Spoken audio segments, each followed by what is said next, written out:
Zenex Foundation is very concerned about knowledge development more broadly. So they're interested not just in the extent to which projects that they are directly or indirectly funding work or not, but they're also interested in developing the knowledge base in our sector, and that's quite unique in funders.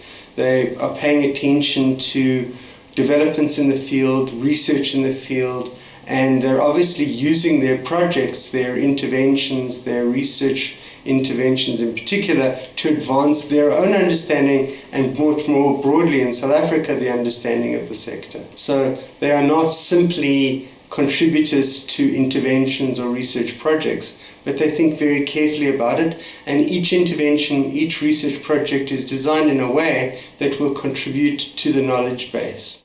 There are so many donors working in this field of education, and we all face similar challenges around how do we strengthen the system, how do we enhance ultimately the quality of education, prepare learners or students for the world of work, and reduce unemployment. We recognize that we've got a limited pool of resources, so how do we culminate that into something that is really meaningful?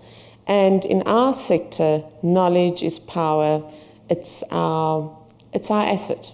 What's really important when we talk about knowledge sharing is, first of all, starting with partners with a similar vision and a value. And so that knowledge sharing component around what works and what doesn't work is absolutely critical. And there's been a greater focus over the last 5-10 years around looking at really purposefully saying, how do we monitor and evaluate the impact of what we do?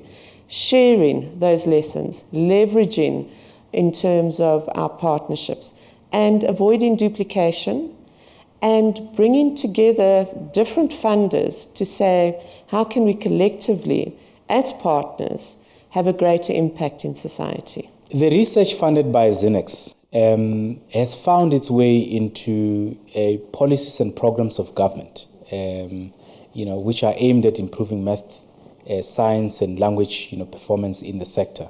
And those have helped government to improve its policies and programs, generally across the country.